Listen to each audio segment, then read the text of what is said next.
हाय सांग माने जय जगन्नाथ वेलकम करुच्ची प्रिंसेस पिंकी यूट्यूब चैनल को। आज घरे होता पालंग आ मुग डाली रे तड़का केमती कौन प्रोसेस यूज करके बनई देखा चलतु केते सुंदर देखा देखिपे। एठी प्रथमे मु गोटे बाउल रे नहीं माने किछि मुग डाली आपणकर जेते मेंबर्स थे से हिसाब से क्वांटिटी ही डाली नेबे।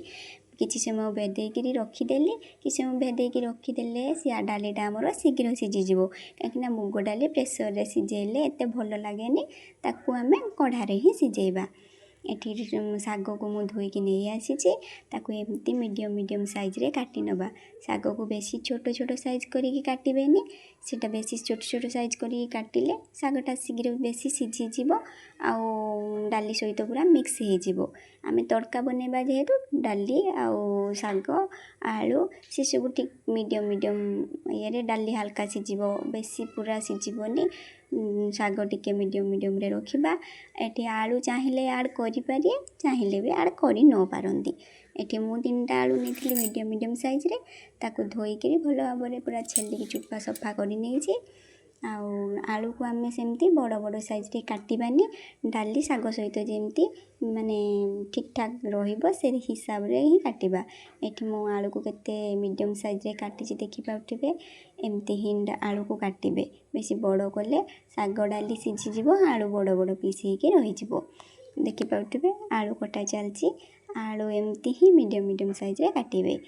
केते सुंदर भाव में आलू कटा हो गला आलू कटा रेडी हो पूरा। तापरे आम कौन करवा डाली की धोईकी रखी नहीं एठी डाली की भाजियापाई कढ़ाई रे तेल पकईदेली डाली की पकईदेली छाणिकी रखी पानी गुड़ाक निगड़ी गले डालीटा भलसे भाजी हम।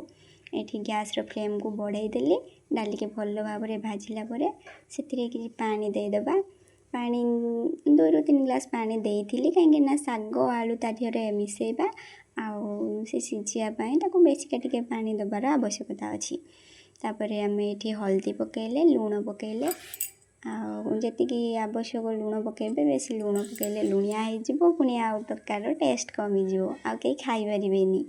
एठी शाग आउ कटा जाइतिबा आलू को मु डाली रे पकईदेली ताको किछि समय पई आमे सीझियापाई छाड़ीदेबा 10 ରୁ 15 मिनिट खंडे मीडियम फ्लेम रे सीझियापाई छाड़ीदेबा। तापर ये आम मसला रेडी करनबा।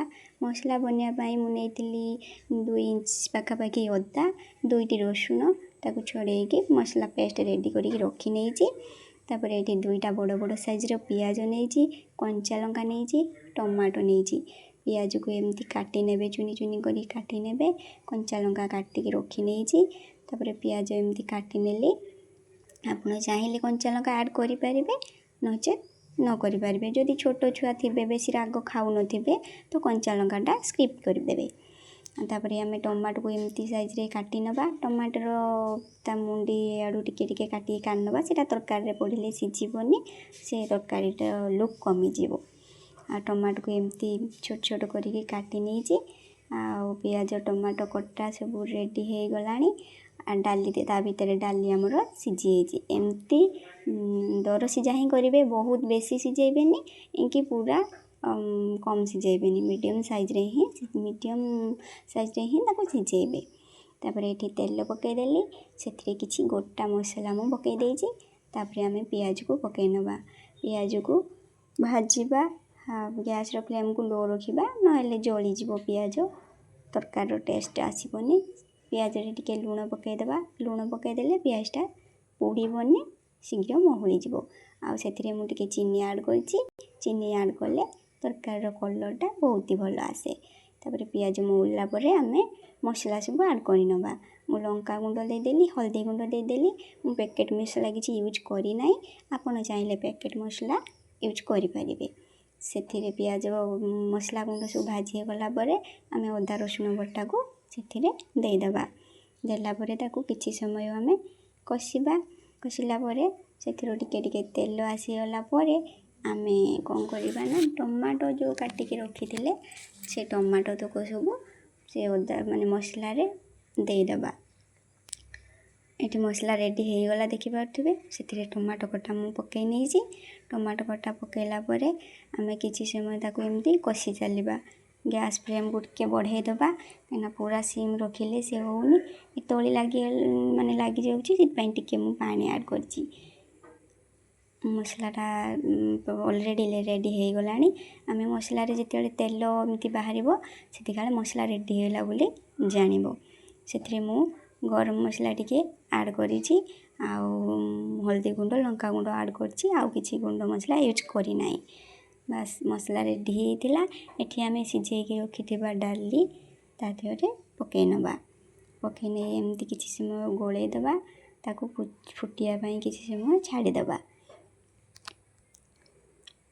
केते सुंदर है देखिपे घरे बनैकी खाइबे रुटी रे भात रे सबुथिरे खाइबापी बहुत ही टेस्टी लगे ये देखो तरकारी पूरा हो गला से मुझे गरम मसला ऐड करनेली घरे तैयारी करी गरम मसला आउ ये देखिपे तरकारी केते सुंदर भाव पूरा रेडी हो गला।